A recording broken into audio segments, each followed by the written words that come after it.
Baleárský ostrov Majorka je známým městem Palmou de Mallorca.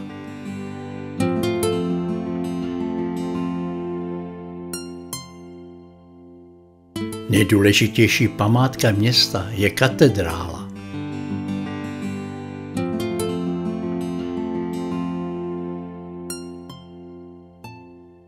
Do Palmy přijíždíme autobusem na autobusové nádraží.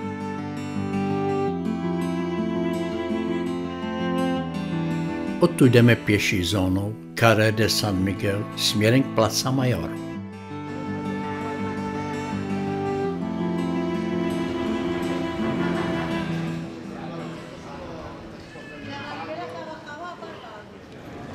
Čtyřikrát do týdne se koná na Plaza Mayor umělecký a řemeslnický trh. Také se zde konají místní festivaly a koncerty.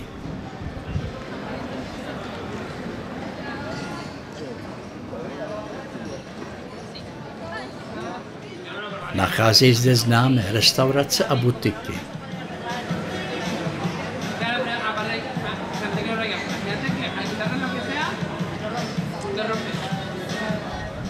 Tato pěkná secesní budova Can Cortez-Aray má uvnitř také své kouzlo.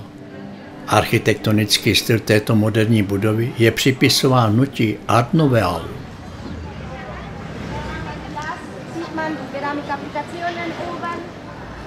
Tato radnice je vyzdobená gotickými, barokními a modernistickými prvky.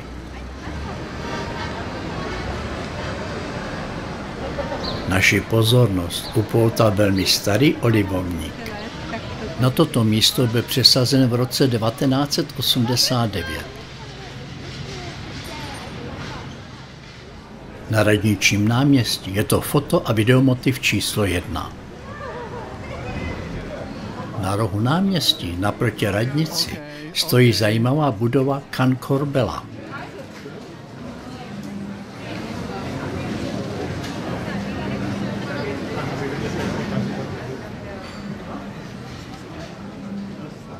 Doporučuji nahlédnout nejen do prodejen, ale i do dvoru budov.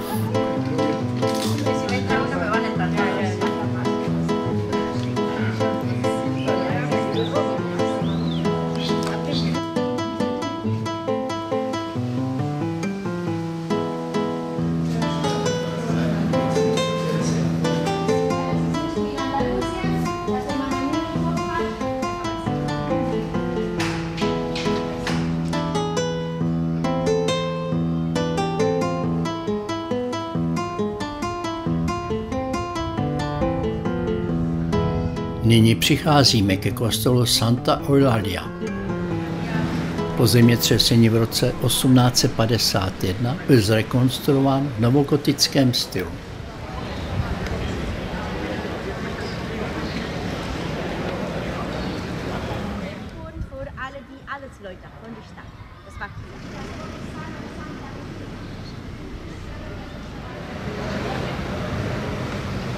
Zde ve stínu palem je pěkné místo k odpočinku. Při pokračování prohlídky města se dostáváme k zálivu Palma.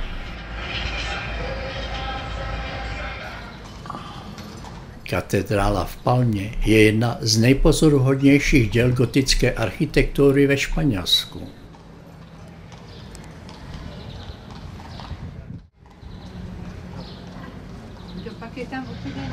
Stavba katedrály začala v roce 1229 a byla dokončena v roce 1601. Doba výstavby trvala celkem 372 let. Katedrála je 109,5 metru dlouhá a 33 metrů široká.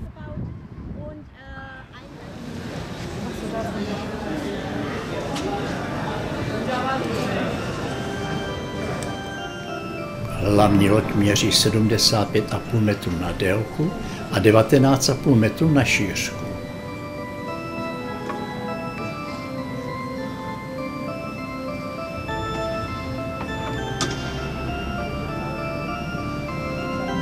pozoruhodnost katedrále zasluhuje presbytář navržený Gaudym. Retábl v kapli Božího těla.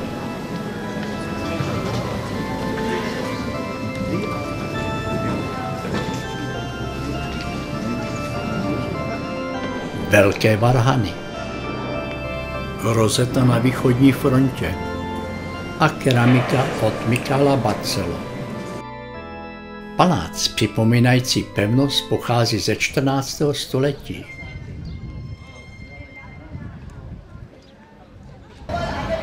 Původně byl postaven jako muslimský alcázar.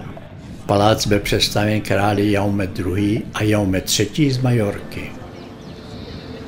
Doporučuji návštěvu interiéru.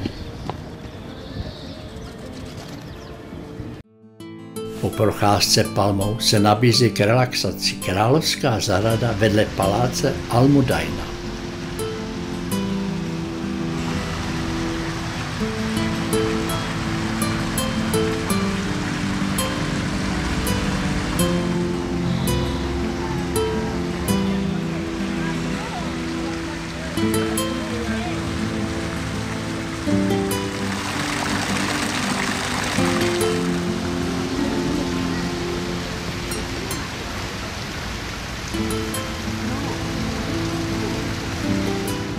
Zde stojí Els Foners, bojovník s vrháním kamenů pomocí praku.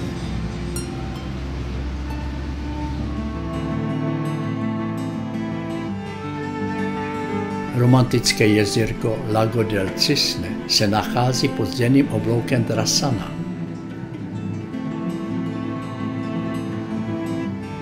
Zde je výhled na katedrálu, palác a jezero Lago del Cisne.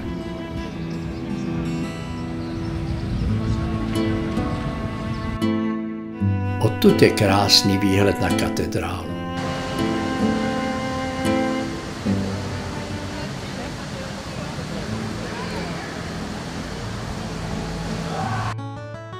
Nyní jsme u Llotja de Palma, kde se konají různé výstavy.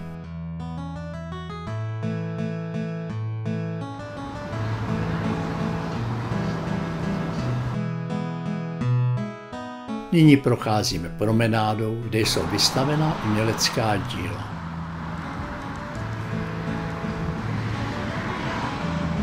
Nacházejí se zde i historické památky.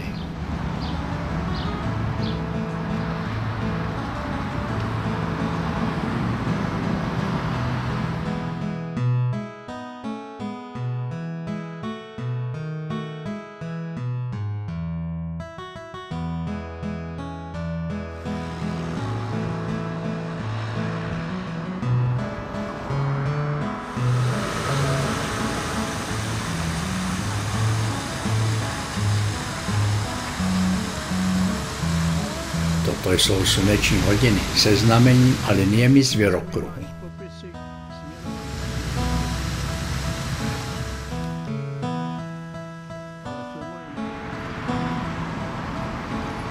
Při zpáteční cestě směrem ke katedrále procházíme kolem přístavu.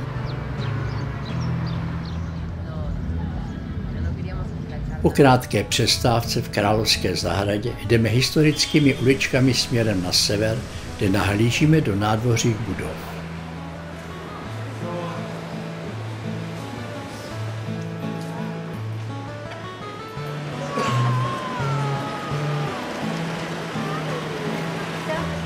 Zde jsou budovy, které byly navrženy s originální symetrií a dynamikou, vycházející z modernistické tendence secese.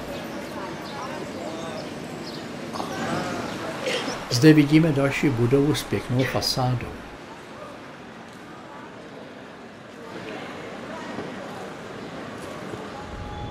V historickém centru Palmy navštěvujeme trh Mercat de Olivar. Ve dvou paralelních halách se nabízí ryby, maso, ovoce a zelenina.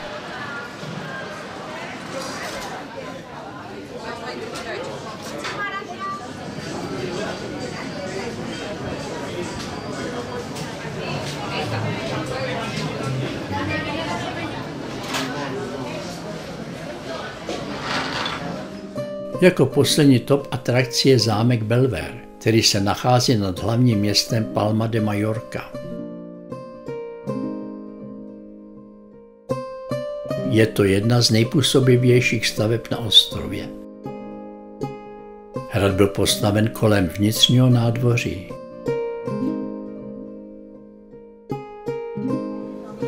Arkády ve spodních patrech jsou románského původu, portikus v horním patře je gotický.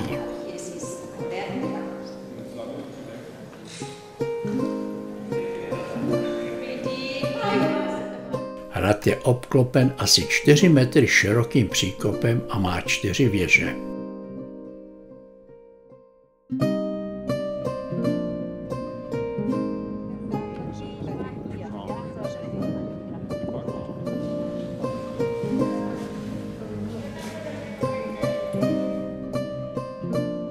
Jedna věž se nachází vně rotundy a s hradem je spojuje malý most. Belver znamená v češtině krásný výhled, což tyto záběry potvrzují.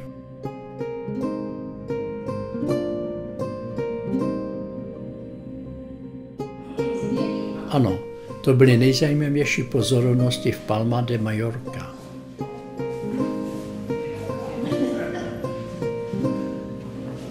Jestliže vás můj film zaujal, dejte mu palec nahoru a případně se přihlaste k odběru mého videokanálu.